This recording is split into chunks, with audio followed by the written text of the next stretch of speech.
Yeah, logos, dum-de-dum. The longest 1.742 seconds in the whole run. Start. That was suboptimal. I could have shaved 0.0001 seconds right there. Young Master Brian. Hey, did you just skip my text boxes?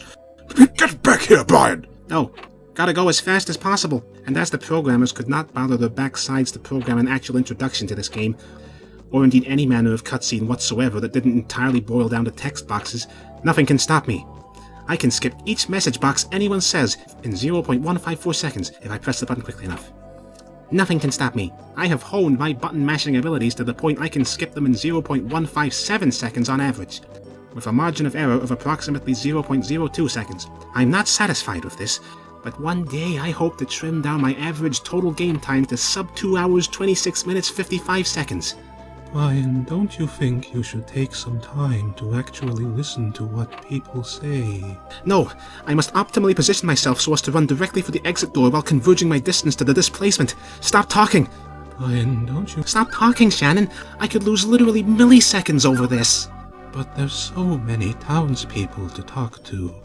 They interest me. Please go and talk to them.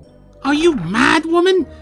Do you have any idea how much time that would add? What are you going to tell me to do next? Not run away from every single fight in the game?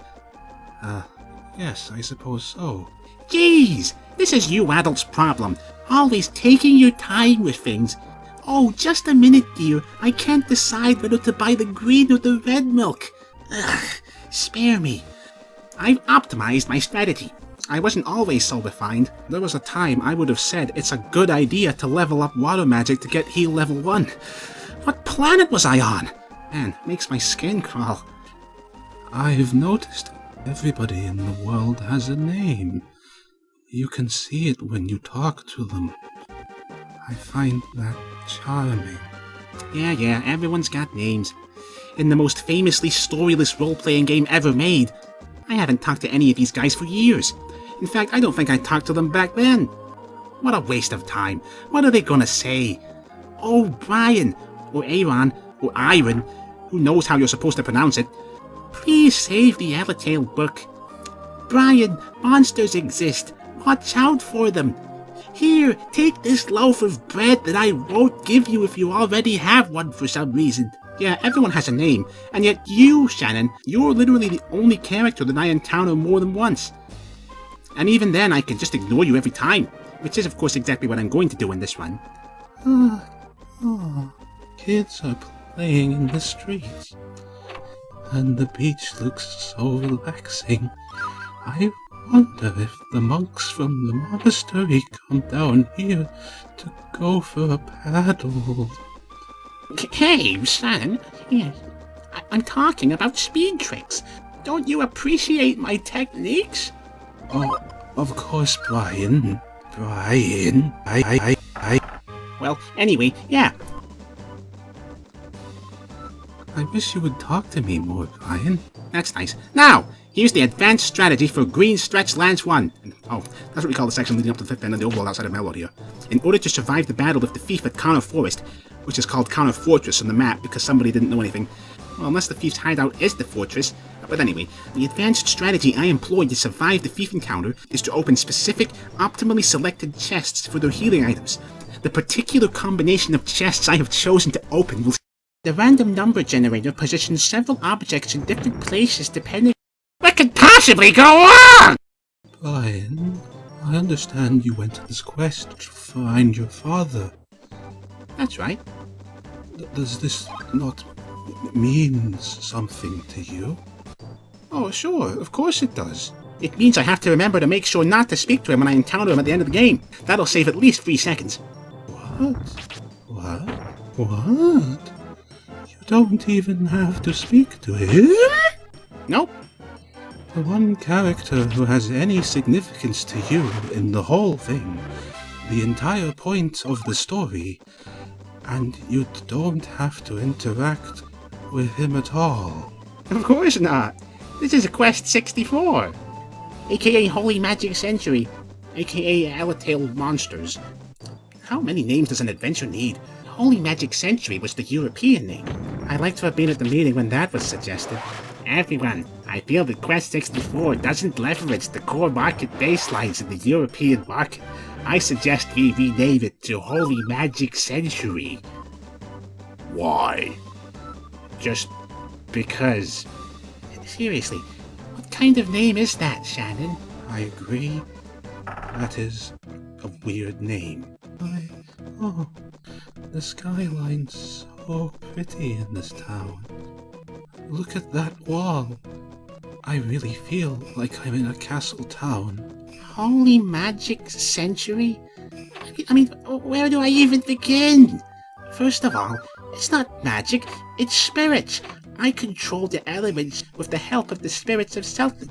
I mean, okay, we call it magic in the speedrunning community for convenience, but technically speaking, it's not. It's spirits. Second, century? What century? There's no significance to any century. Nobody mentions centuries. What was the point? Why'd they rename it? I would guess because Quest 64 is the most bland name you could possibly give to anything. What, so they decided to fix that by making it the most unique name possible? Because they succeeded, if that's what they were trying to do. It's ridiculous. There's a treasure trove in the castle, but forget that. Are you not going to the castle? Shannon, what in Southland is wrong with you? Do you have any idea how many minutes that would add to my total time? At least 2! 2, Shannon! 2! Alright. Sheesh. Well, alright. Since you mention it, there's some interesting stuff in that castle. Oh, so you're going there? No. Oh. No, but there's some things to say about it. Did you know, apparently the princess in that castle was planned to join me in my adventure. But they decided against it. I guess because that would have required implementing a cutscene of some description. Like, at the very least, her character model would have had to disappear when she joined me. They couldn't possibly handle that in this game. The only thing that ever happens is text boxes. No, wait, I take it back. There's precisely 3 things that resemble a cutscene in this game. The first is when I open a door, I tap it with my staff and it opens. Or more commonly, I tap the door beside the door that actually opens. The second is when I open a treasure chest, I tap it with my staff, it makes a bizarre sound that doesn't sound like anything in existence. Actually, it kind of sounds like Borshu the shopkeeper from The Faces of Evil.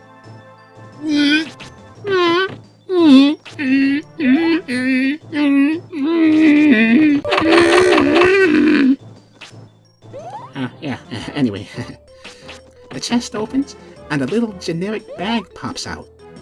And the third is a secret door sliding away. Those are all 3 things I can trigger in this game that aren't either a text box, a camera change in a text box, or a battle. Even the ending is composed entirely of those. It's like I said, they never programmed an actual cutscene in this game. It's been discovered the Japanese version actually did put in more of an ending. Except that it's also just more camera changes and text boxes, so it doesn't count for much of anything.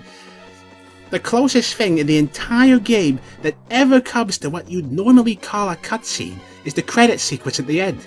Isn't there an intro if you wait on the title screen long enough? Could you repeat that, Shannon? Isn't there an introduction if you wait on the title screen long enough? Oh, yeah, there is. But I haven't seen that in years. Yes, I thought you were about to say that. And let me guess the reason why. Because it would take time. Bingo! You're catching on.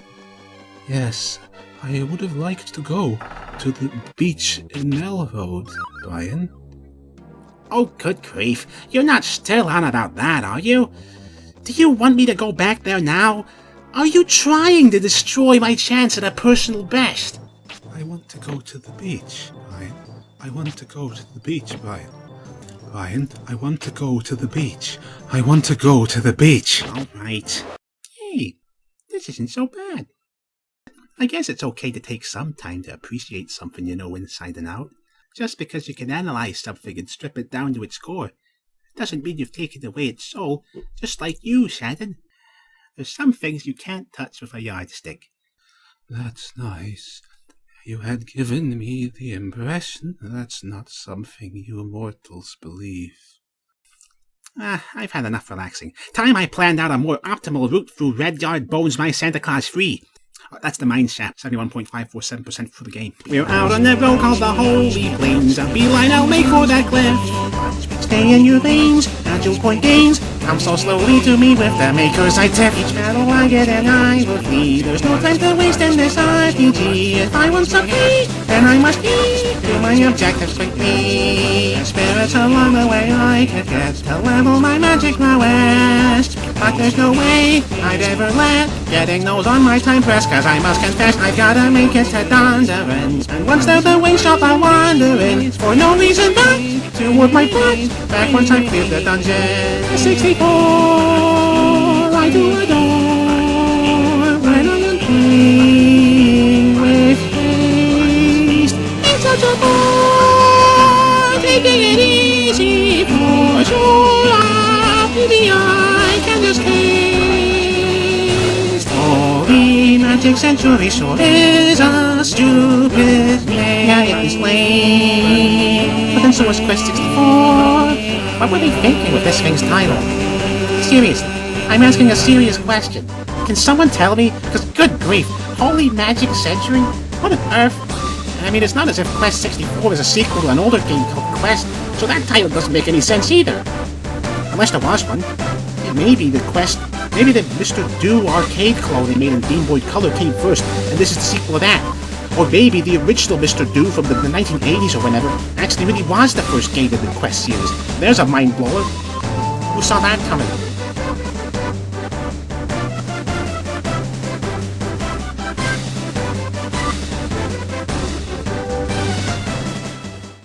The Japanese version also added some extra graphical effects. I guess to compensate for the complete lack of anything resembling a story or anything that isn't text boxes or battles, or opening doors, or treasure boxes, as I discussed previously. Are these new graphical effects good? Well, they're little things. Like when I level up a spirit, the image of the spirit glows a little when I select it, or I myself glow a color briefly when I level up a status parameter, which is nice, since there was no indication of that at all in the Western release. Odd that the Japanese version of the game came out later, but in any case, I despise these changes. Why? You said they were good changes. Not for me. The glowing effect adds a 0.0000003 second delay to my finishing time due to the RAM latency incurred by the animation. What did you say? You wouldn't understand. Oh. Ooh.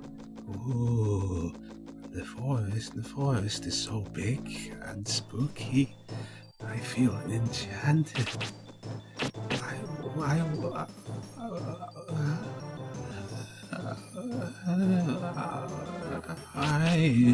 want to stay here. We're not staying. I will traverse this forest at the correct trajectory for maximum efficiency at all times. All battles shall be fled from. Go into the creepy house. I'm not going to the house. Come on, Brian. Go to the house. No! I said no! I'm not going! Don't make me ground you, young man. You're not my mother! You can't ground me! Any more of your attitude, mister, and you'll get no ice cream for a week. Stop that, Shannon! My mother doesn't canonically exist. She's never mentioned, at least. So quit it! You're not even human! You're just a puppet! You're just a puppet!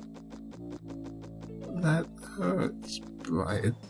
Yeah, well, it's true. I know I'm not a real human, but I want to understand these feelings you humans talk about. But the more time I spend with you, Brian, the more you just remind me of myself. Sorry, Shannon? I didn't hear that. I was busy calibrating my neural cortices to a normalized state for dealing with the upcoming boss battle as quickly as possible. Yeah.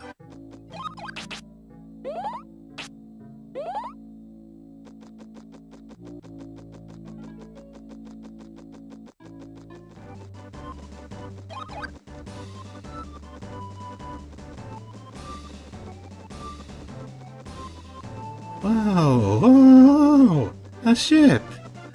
What were you saying about having no cutscenes, Brian? They'll have to have one for the ship leaving. I understand why you'd think that, but no, I have to walk inside a room and leave, and I'm instantly at my destination. Oh. See, I told you, treasure chests, doors, and text boxes. That's all there is. Nobody moves, nobody acts, except in battles. Chests, doors, and boxes. Even Dragon Quest 1 had the hero move on his own in the ending. The princess leaves your arms to sit on her throne. That alone is more of a cutscene than anything you'll ever see in this game, which is really pathetic to say, but it's true. And hey, I'm not complaining. That would just be more wasted time to deal with. Really, this is about the best game ever made for speedrunning. Speedrunning? Is that what you call this thing you're doing? Yep. In what sense are you running? You appear to be sitting on your chair with an N64 controller pressing buttons. Look, Shannon, you just can't grasp the intensity of what I'm doing. It takes every bit as much effort to optimize my routes and run strategies as it does for any actual runner running in real life. Like, physically running. Heck, this takes way more effort. Those real runners get all the attention because they just do. People can't get enough of seeing other people move their legs backwards and forwards quickly. I find that quite strange as well, I'll admit.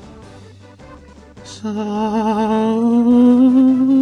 I have heard that these adventures like this tend to have things called dungeons,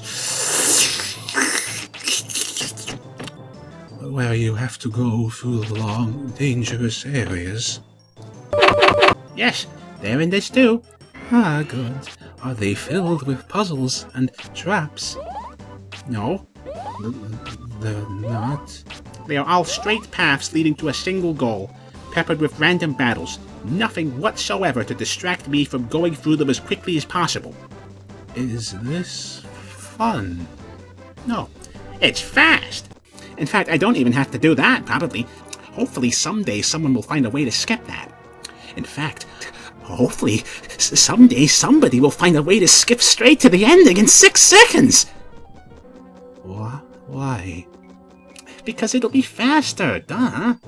You're just obsessed with speed, aren't you, Brian? Well, gee, Shannon, whatever tipped you off? Your ridiculous question mark here? Hey, the barber said it was fashionable, alright? The barber said it was fashionable to get a few strands of hair to stick up in the shape of a question mark. Yes. I really don't understand you humans. Well, that's because you don't have a sense of fashion, Shannon.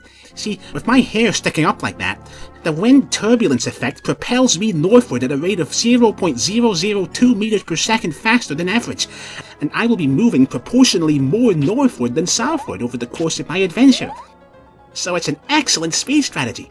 Of course it is. Games are for speed running, games are for speed running. This game should be played fast, taking times in the past. Despite that it's been past, I run with speed. My stats are harassed, and few spells can I cast. Those monsters I'll outlast. Let's players take heed, as Quest 64 was made for quickness. Its emptiness, a sign of the sickness that surely inflicts us if we pick this game to play as slow as my sis. The cutting of corners, the dissing of foreigners, those PBs adorn us, it's all about speed.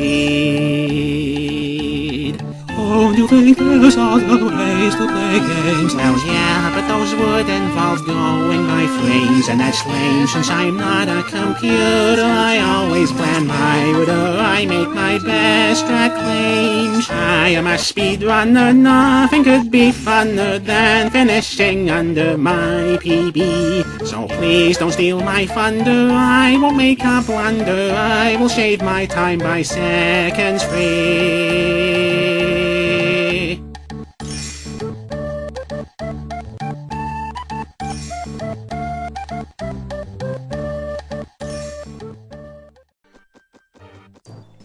I find your obsession with playing this game quickly absurd. I think you are being foolish. This game was clearly not created so that people would pour hours over getting through it the fastest way possible. Decades after it was released. Yeah? Is that how you feel, Shannon? Yes. People are always making fun of me for this. Well, you know what, Shannon? Maybe it is pointless. Maybe it's not what the programmers made the game for, but it's what I do. I love this stuff. And if you can't understand that, if you don't want me to play my own game the way I want, well, then you can keep it to yourself. I am sorry. I do not mean to judge you. However, most people, I understand, play video games because it is fun.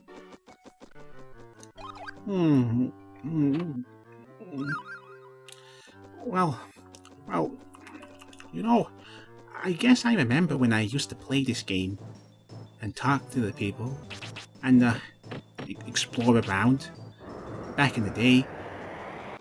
But really, there's not much point to that either. This game has no plot. There's no point. There's no point going to all these massive areas with nothing in them, because the programmers didn't have time to finish them, talking to people with nothing worthwhile to say. I suppose, in a sense, playing this game normally is also pointless. You know, I looked down on people that played my game without doing it fast as possible, because I thought it was stupid.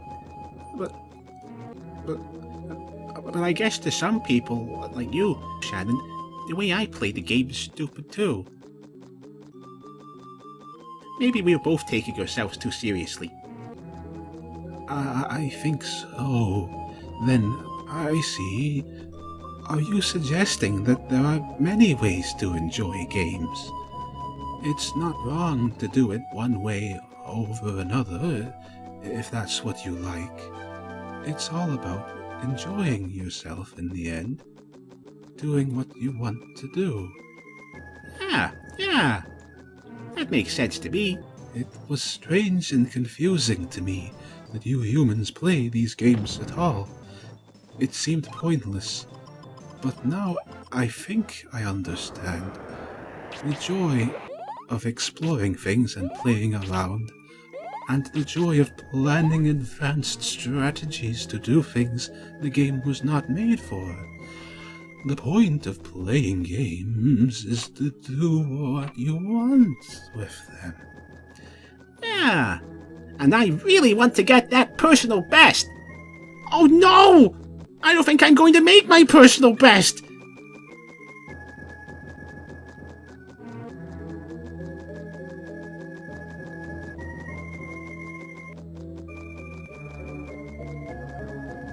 Quick, Shannon, read me my strategy guide! I forgot! How do I beat Mammon? I think, if I understand your strategy correctly, you need to... what is this word? Spam Avalanche. Oh, of course, that's it, yeah! Thanks, Shannon. Right, that's it. 4 o'clock positions. Mammon, pump Avalanche until he's superpower wheeled into end clear. End clear! I did it! What's the time? Check the clock! What? Check the clock! What? Check the clock, Shannon! Stop the clock! Stop the clock right now! Ah, yes. All right. 2 hours, 30 minutes. Yes! Personal best! Great. Alright, time to start again. What? A stroke and...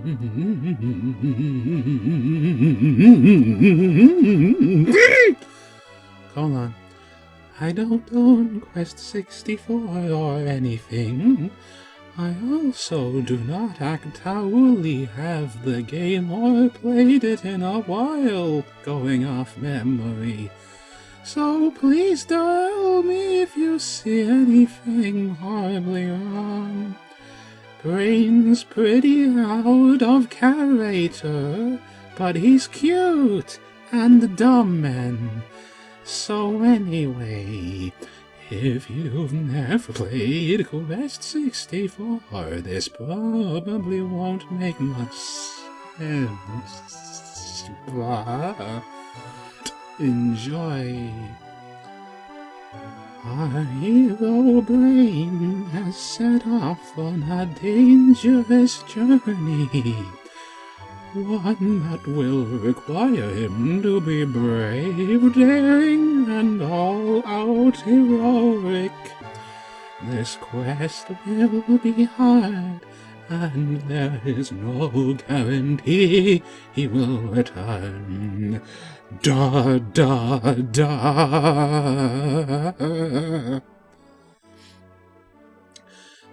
Send me off to recover some stupid book.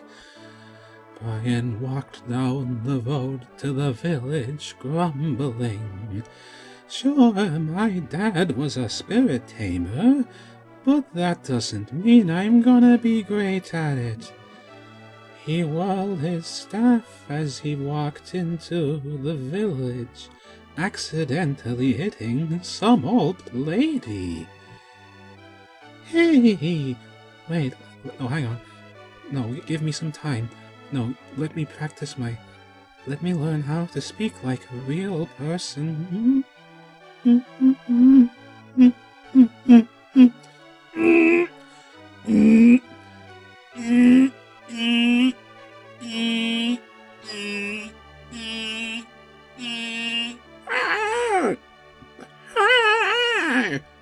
Watch where you put that stick, young boy!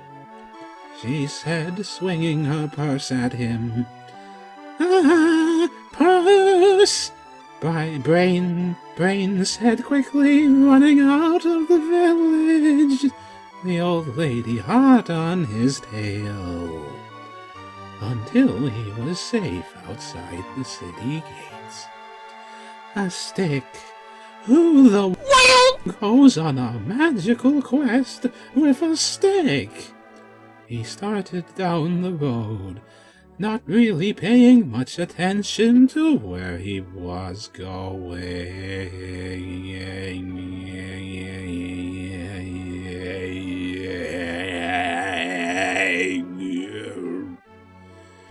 Shouldn't I at least have a legendary sword, or an axe, or something? Suddenly, a very unfriendly-looking wolf-type thingy appeared from thin air. Ah, monster! Brian ran back into the gates, then back out, deciding scary wolf thingy was not as scary as the purse lady. Okay, Brian, he said to himself. Think they taught you how to do this in class, remember? He thought back to Spirit Tamer School. Flashback. Flashback. Okay, kids, here's what you do when confronted with a monster. The teacher held up his pointy stick. You simply blah blah blah with the blah blah and then blah blah. Brian looked out the window, not paying attention.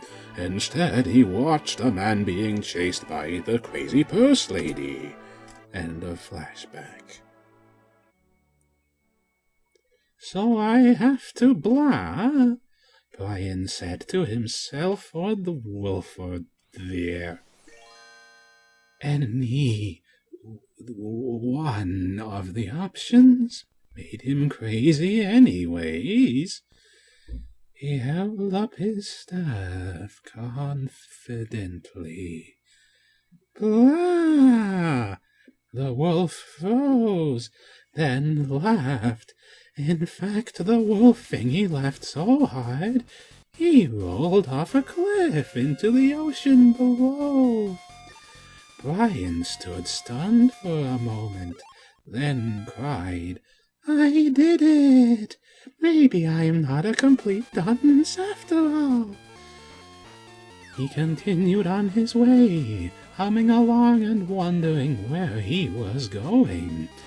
Didn't that old guy say something about some place?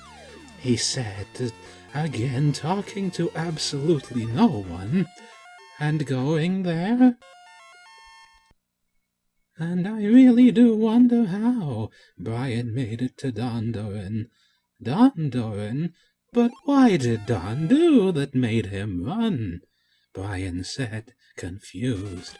And why did they put it on a sign? Shrugging, he walked inside the gates, hoping that he won't encounter any reason that would make him run like Dawn. So anyway, I have to get a hold of someone, or of a guide, so I can remember what happens next. Well, I know what's next, just not much about it. Something with a king and a stone. Review, please. What was that, Shannon? I don't know.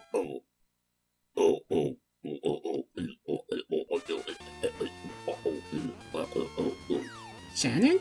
Shannon? Are you alright? I can speak normally now.